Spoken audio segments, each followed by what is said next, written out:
Dieu qui pardonne et rétablit les pécheurs comme nous. Amen. Je me souviens d'une conversation que j'ai eue avec quelqu'un à la porte d'une église à la fin d'un culte. Cette personne m'a expliqué que c'était la première fois qu'elle participait à un culte depuis longtemps, et quand je lui ai demandé s'il prévoyait de revenir, elle a hésité. Quand j'ai demandé pourquoi, ce monsieur m'a répondu en disant que sa vie était compliquée. Et durant notre conversation, il a dit quelque chose que j'avais déjà entendu, qui est un obstacle pour de nombreuses personnes. Il hésitait à revenir à l'église car, je le cite, « Si tu avais la moindre idée de ce que j'ai fait, tu ne m'accepterais pas. » Avez-vous déjà entendu cette objection?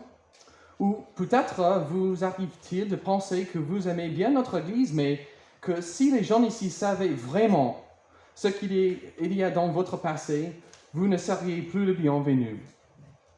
Ce sujet, la honte à cause de nos péchés, nous concerne tous lorsque nous examinons la loi de Dieu. Et je vous invite à lire Joël chapitre 2 pour considérer comment Dieu, dans sa grâce, supprime la culpabilité et la honte qui méritent nos péchés et nous offre son pardon et ses bénédictions. Joël chapitre 2, à partir de verset 1.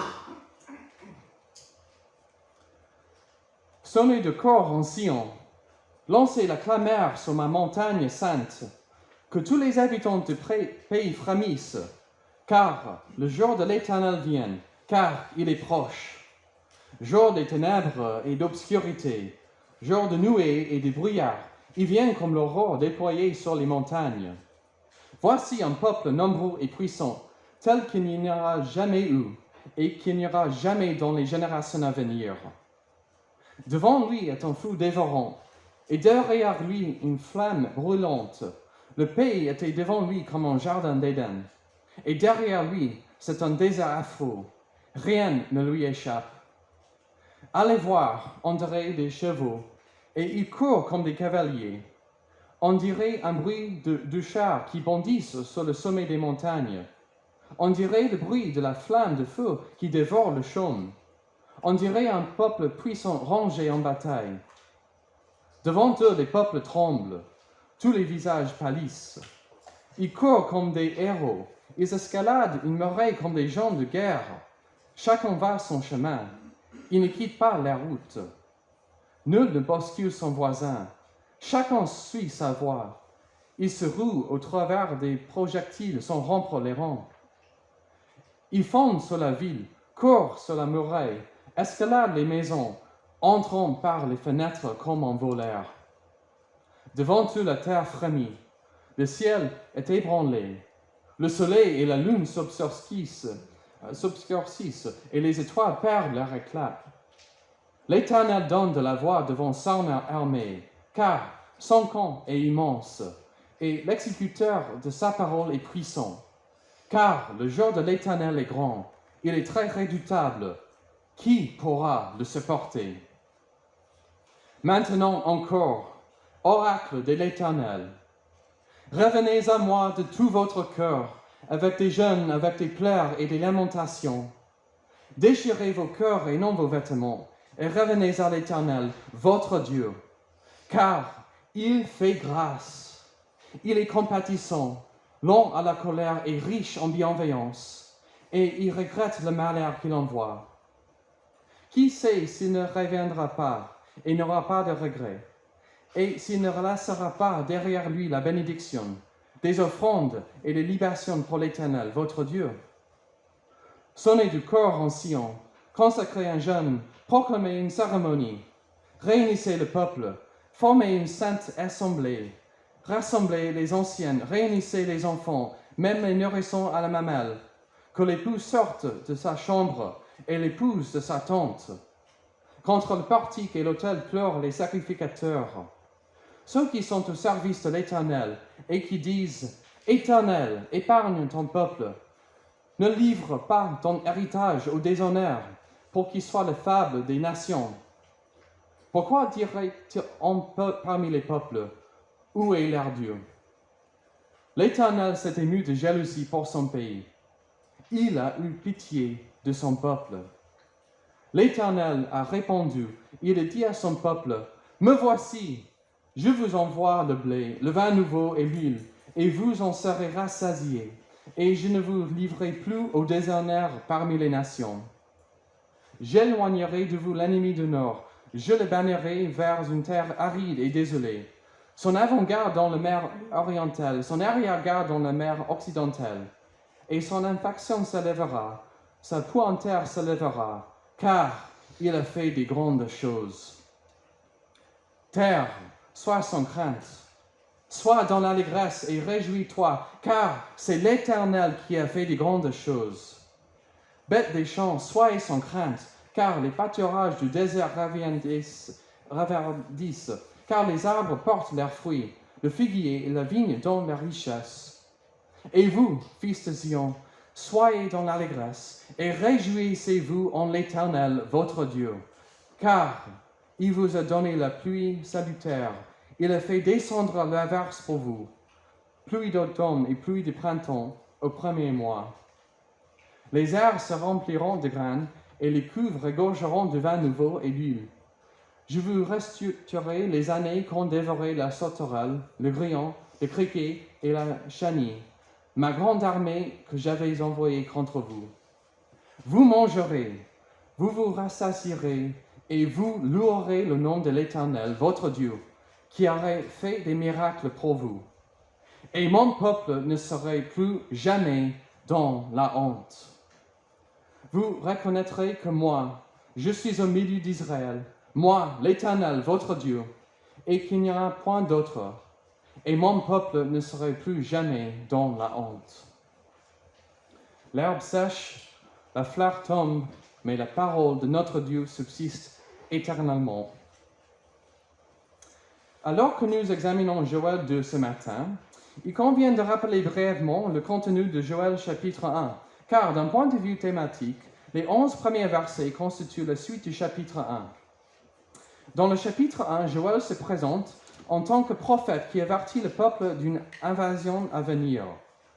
Leurs ancêtres avaient reçu les lois de Dieu et ils étaient censés vivre dans une joyeuse obéissance à son égard. Cependant, comme nous lisons tout au long de l'Ancien Testament, le peuple négligeait souvent Dieu, ou s'est même rebellé contre lui en adorant d'autres dieux.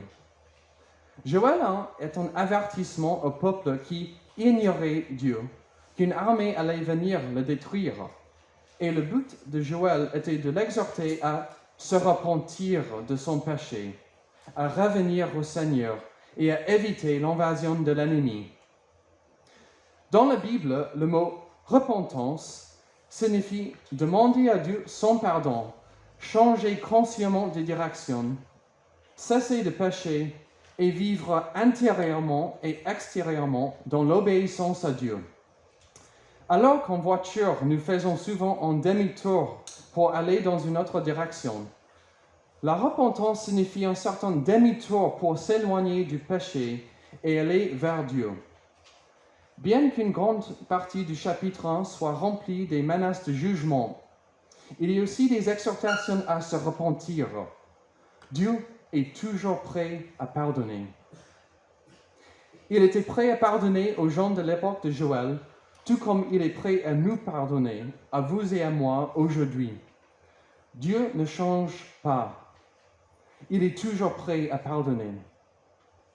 Le chapitre 2, qui est notre texte de ce matin, comporte 4 sections principales. Dans les versets 1 à 10, nous voyons cette vérité que le péché mérite le jugement. Le verset 11 nous rappelle que Dieu est toujours au contrôle. Dans les versets 12 à 17, nous lisons l'offre de Dieu de se repentir. Puis, dans les versets 18 à 27, nous lisons que Dieu rétablit par sa grâce. Le premier verset commence par un coup d'éclat. Sonnez de cor en Sion. Un cor est utilisé pour faire sursauter les gens, de la même manière qu'un réveil met brusquement fin à notre sommeil et nous oblige à nous réveiller. Joël appelle le peuple à se réveiller, non pas d'un sommeil physique, mais de sa léthargie spirituelle. Ce verset 1 de mauvais augure se poursuit ainsi. Que tous les habitants du pays frémissent, car le jour de l'Éternel vient. Il avertissait les gens de ce qui allait arriver parce qu'ils avaient ignoré Dieu. Dans l'Ancien Testament, comme aujourd'hui, nous sommes appelés à obéir et à louer Dieu. La conséquence d'ignorer Dieu et ou de se rebeller contre lui est le jugement. Joël avertissait le peuple de ne pas ignorer ou de se rebeller contre Dieu. Et ce message reste pareil aujourd'hui. Dans ce verset 1, il parle du jour de l'Éternel, un thème que l'on retrouve dans de nombreux livres de la Bible. En résumé, le jour de l'Éternel est le moment quand la puissance de Dieu se manifestera visiblement pour juger les méchants et sauver les personnes qui se repentent. Le verset 2 fournit une description supplémentaire. Un jour des ténèbres et d'obscurité, où Dieu permettra à une armée de conquérir le peuple. Les versets suivants fournissent des descriptions supplémentaires de ce jour du Seigneur, où le jugement de Dieu sera révélé. Et au fur et à mesure que les versets progressent, les menaces arrivent de plus en plus près du peuple. En d'autres termes, à chaque verset, l'armée arrive de plus en plus près de l'endroit où vit le peuple. Le verset 9 est le crescendo. Lorsque l'armée arrive dans la ville, Joël écrivait de manière prophétique. Il écrivait avant que ces événements ne se produisent.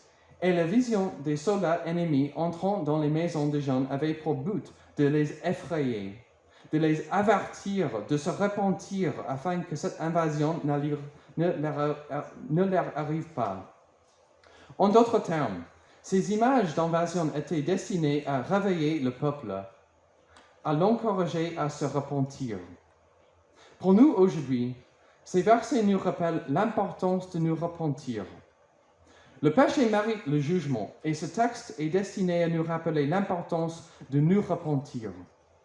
Aujourd'hui, il n'y a pas d'armée qui nous menace à cause de nos péchés, mais nous sommes, chacun de nous, tentés d'ignorer Dieu à cause des distractions diverses.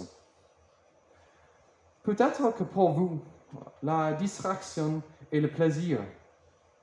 Pour d'autres parmi nous, c'est peut-être les réseaux sociaux. Nous passons des heures par jour en attendant les réponses favorables d'autres personnes, tout en ignorant Dieu. Peut-être pour certains parmi nous, c'est un péché comme une dépendance à une substance. Les 10 premiers versets de Joël nous rappellent que nos péchés, comme les péchés du peuple de l'époque de Joël, méritent le jugement, dont la solution est la repentance. Comme le livre de Joël le montre clairement, Dieu est toujours prêt à pardonner.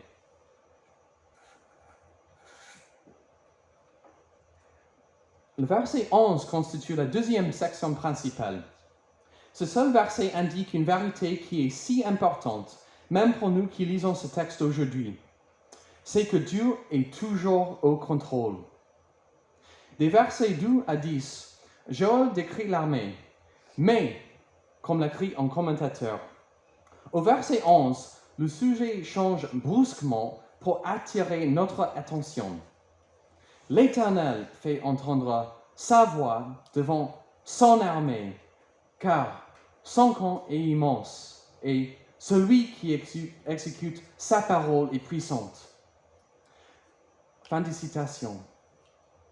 Ce que ce commentateur souligne, c'est que ce changement soudain dans le texte a pour but de capter notre attention, de nous rappeler qui commande, même à la tête d'une armée ennemie. Dieu.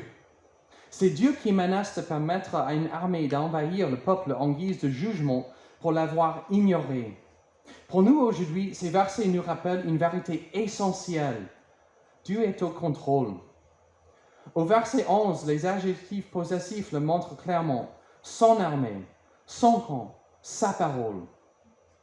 Dans ce chapitre et tout au long de l'Ancien Testament, Dieu était au contrôle.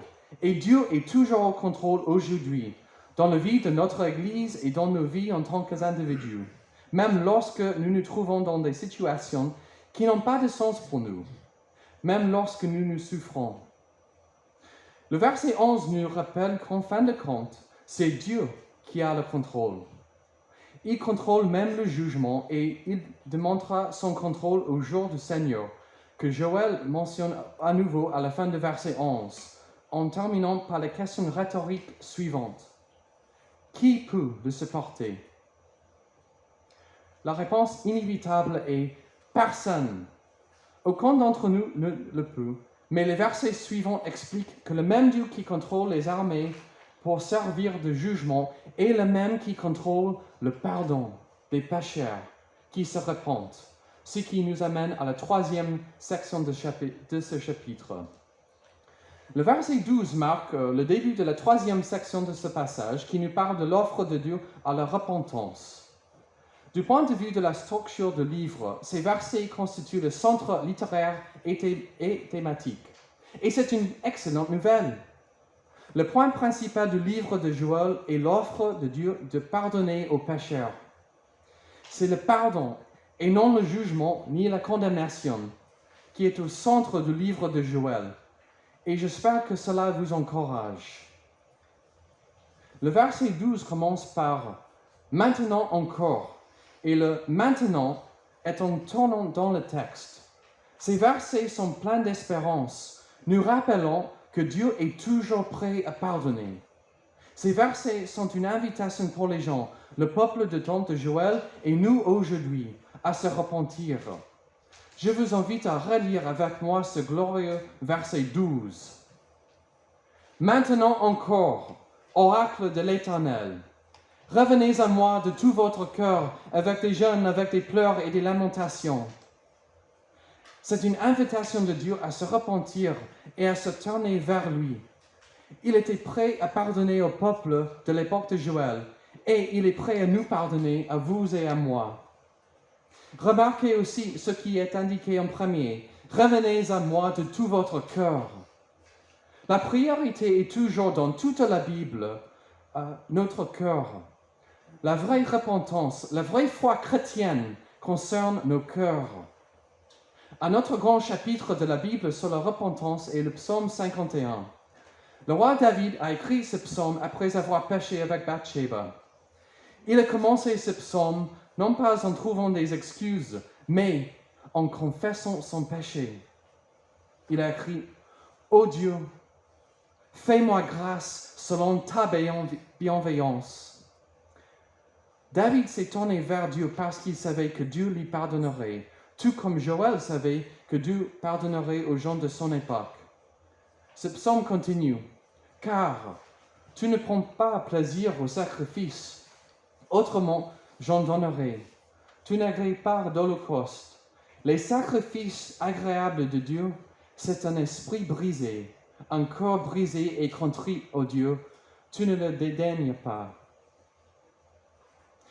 La vraie repentance, la vraie foi chrétienne est au cœur. Dieu veut nos cœurs. La façon dont nous vivons, dont nous honorons Dieu par nos actions et nos modes de vie est censé être le reflet de notre cœur. Le verset 12 poursuit. « Revenez à moi de tout votre cœur, avec des jeûnes, avec des pleurs et des lamentations. » Le jeûne, les pleurs et le deuil sont censés être les actions motivées par un corps vraiment repentant, qui veut vraiment aimer Dieu. J'ai été aidé par ce qu'un commentateur a écrit sur la repentance, et je vais vous lire cette citation. La repentance doit faire partie de la vie quotidienne du chrétien, au même titre que sa foi. Il est évident que personne ne doit dire « J'ai cru une fois » il y a de nombreuses années. Bien que l'acte de foi initial soit le plus important, il représente le début d'un style de vie continu. Le même principe s'applique à la repentance. De même que nous vivons la foi à chaque instant, nous devons aussi vivre la repentance chaque jour.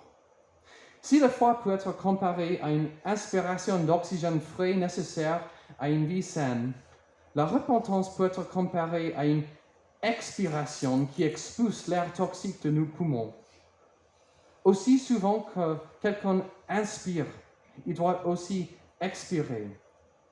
De même que nous vivons à chaque instant par la foi dans le Seigneur, De même, nous devrions mourir à notre péché à chaque instant par la repentance devant le Seigneur. Fin de citation. Le verset 13 poursuit ce thème de la repentance. Déchirez vos cœurs et non vos vêtements. Revenez à l'Éternel, votre Dieu, car il fait grâce. Il est compatissant, lent à la colère et riche en bienveillance, et il regrette le malheur. Ce verset nous rappelle que nous devons nous repentir parce que Dieu est un Dieu qui pardonne nos pécheurs. Comme l'a dit un pasteur, la raison que nous avons d'espérer, c'est le caractère de Dieu. Dieu est un Dieu de grâce, de miséricorde, de patience. Il est aimant et les mots « il regrette le malheur qu'il envoie » sont une manière de dire qu'il ne nous inflige pas le jugement que nous méritons. Les versets 14 à 17 poursuivent le thème de la repentance. Ces versets indiquent que tout le monde, les jeunes, les adultes et même les responsables de l'Église, devraient se repentir. Cela pose une question pratique. La repentance caractérise-t-elle votre vie? Lorsque vous priez, confessez-vous vos péchés à Dieu? Le verset 18 marque une autre transition dans notre texte qui ouvre la 4e et dernière section du chapitre 2. Dieu rétablit par sa grâce. L'idée de rétablissement est le thème principal de ces versets. Cette section commence ainsi. L'Éternel s'est ému de jalousie pour son pays, et il eut pitié de son peuple. Notez ces mots précieux. Dieu a eu pitié de son peuple. Je vous invite à prendre un moment pour réfléchir à cela. C'est Dieu qui a été poussé à faire preuve de bonté à l'égard de son peuple. C'est Dieu qui est à l'origine de toutes les bénédictions promises au peuple. Comme le dit un commentateur, la forme de langage passe de l'impératif verbal au récit historique. Ce n'est plus « revenez à moi », mais « l'Éternel s'est ému de jalousie pour son pays ». Au lieu de dire ce qu'ils doivent faire, le prophète rapporte ce que le Seigneur a fait. Fin de citation. Il vaut la peine de réfléchir à ces promesses de rétablissement plein de grâce dans le contexte du chapitre. Le chapitre commence par une menace de jugement en raison des péchés du peuple. Dieu serait juste de condamner le peuple pour son péché, comme il serait juste de nous condamner, vous et moi. Mais précisément parce qu'il est un Dieu de grâce, il nous appelle à nous repentir et promet de nous pardonner et de nous rétablir. Nous ne devons pas craindre le jugement, mais nous pouvons trouver notre assurance dans les paroles de versets 21 et 23. Sois sans crainte et réjouissez-vous et soyez dans l'allégresse. Cette vérité que Dieu rétablit par sa grâce est une bien bonne nouvelle pour nous. Mais il faut se poser la question, comment? Si Dieu juge les pécheurs comme c'est écrit au début de ce chapitre, comment ce même Dieu peut-il dire que son peuple ne serait plus jamais dans la honte? La réponse est simple. L'Évangile, depuis le début de la Bible, c'était le plan de Dieu d'envoyer son Fils Jésus afin de mourir sur la croix pour éprouver le jugement que nous méritons. C'est par Jésus et sa mort sur la croix pour nous que la culpabilité de nos péchés et notre honte sont éliminées. Cette vérité dont Joël a parlé verbalement est la même que celle que Jésus a proclamée et démontrée visiblement dans sa mort. Elle est exprimée dans le Nouveau Testament en Colossiens chapitre 2, versets 13 et 14. Vous qui étiez morts par vos offenses et par l'incirconcision de votre chair, il vous a rendus à la vie avec lui, en nous faisant grâce pour toutes nos offenses. Il a effacé l'acte rédigé contre nous et dont les dispositions nous étaient contraires. Il a supprimé en le clouant à la croix. Comme l'indique ce verset, la promesse de pardon et de rétablissement offerte au peuple à l'époque de Joël c'est définitivement accompli sur la croix. Au verset 10 de Joël 2, il y a une vision de la terre qui tremble, du soleil et de la lune qui s'obscurcissent lorsque le jugement de Dieu est prononcé pour le péché. Et dans les récits de l'Évangile, il est écrit que lorsque Jésus était suspendu sur la croix, il y eut des ténèbres sur toute la terre. La terre trembla et les rochers se fondirent. Le jugement que nous méritons, que, comme Joël en a averti le peuple, a été enduré par Jésus-Christ sur la croix. Grâce à la miséricorde de Dieu démontrée sur la croix pour nous, nous pouvons lire les promesses faites dans ces versets de Joël et savoir qu'en Christ, notre culpabilité et notre honte ont été enlevées. Elles ont été clouées sur la croix. Que nous n'avons pas à craindre le jugement, que Dieu nous rétablit en raison de sa grâce. Ces versets me rappellent du livre Les Misérables, particulièrement l'histoire entre l'évêque Myriel et Jean Valjean. Criminel, Jean Valjean a volé l'argenterie de cet évêque et au lieu de le dénoncer à la police, Myriel réagit par le pardon et la grâce, en disant que l'argenterie était un cadeau. Cet acte de grâce a transformé Jean Valjean. L'évêque avait le droit d'accuser Jean, mais Myriel a répondu par la grâce, ce qui a transformé la vie de cet homme coupable.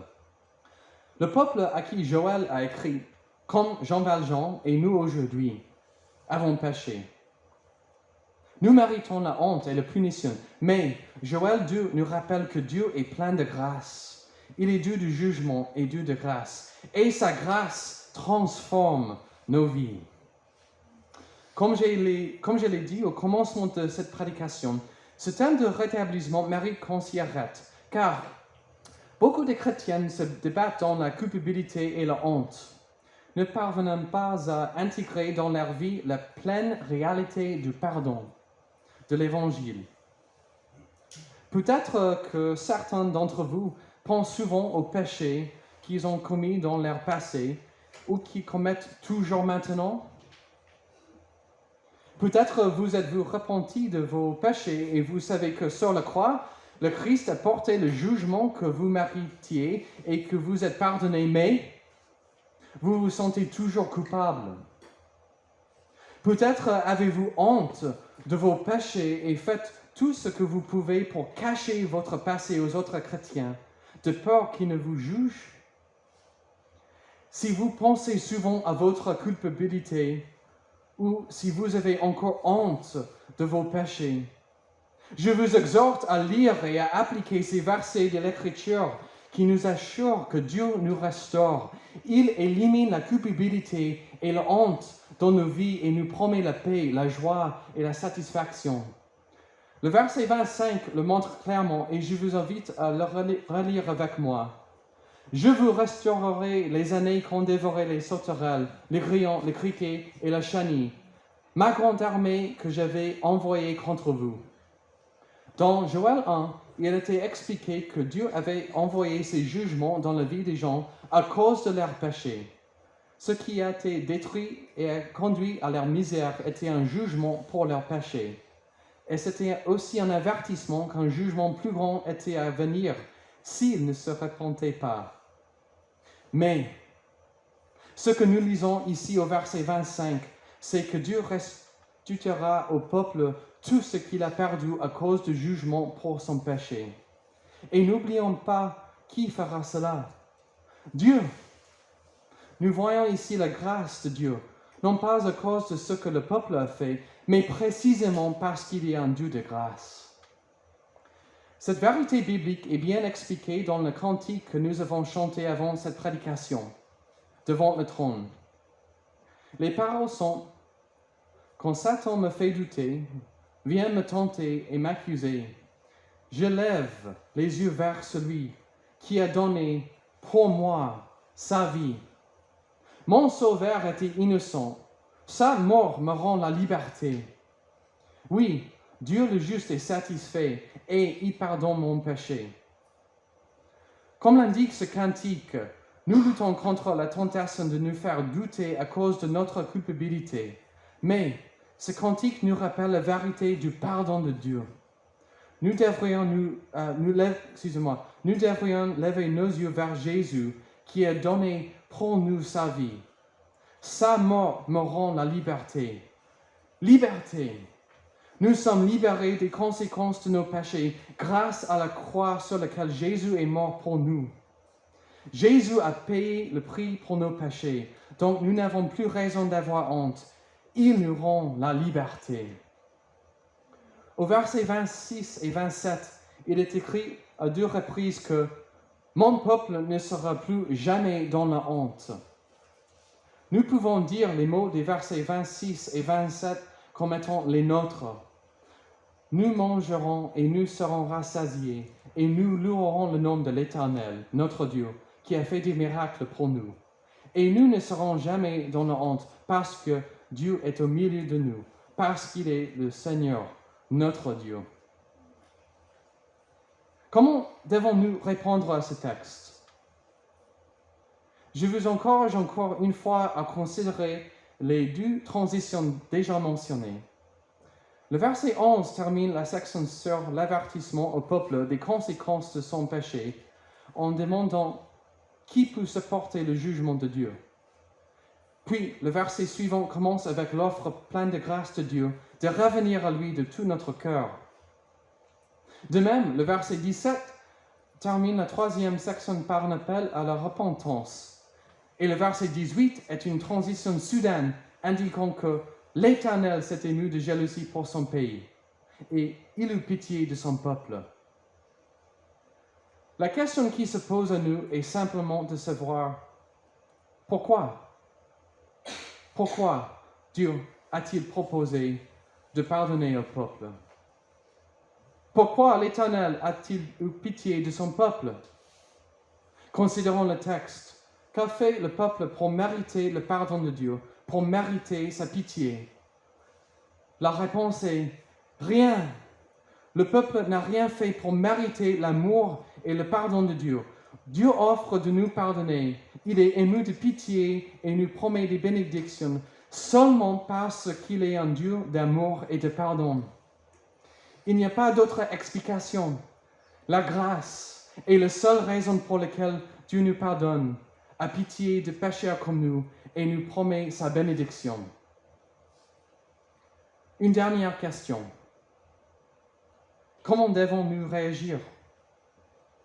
Le verset 23 nous dit « Soyez dans l'allégresse et réjouissez-vous en l'Éternel, votre Dieu. » Autrement dit, chantez. J'invite les musiciens à revenir sur l'estrade et je vais prier. Dans quelques instants, nous aurons l'occasion de chanter « Par ta grâce infinie ». Et je vous invite à penser à notre Dieu de grâce, qui nous pardonne et a pitié de nous, et à chanter en réponse à ce mot, à chanter d'une voix forte, en le louant pour ce qu'il est. Prions. Notre Dieu, nous sommes reconnaissants pour ce chapitre qui nous rappelle notre obligation à t'obéir et de ton jugement vers ceux qui se rebellent contre toi. Nous méritons le jugement, mais tu as pitié de nous et tu nous offres le pardon, ce que tu as accompli par la mort de ton Fils, Jésus, pour nous. Grâce à ton pardon, nous sommes pardonnés, libérés. Jésus a pris notre honte et notre culpabilité et il les a cloués à la croix. Merci pour ta grâce. Nous prions que tu appliques ces vérités à nos cœurs et que tu nous aides à vivre dans l'allégresse et à nous réjouir en toi. Amen. Je vous invite à vous lever pour chanter par ta grâce infinie.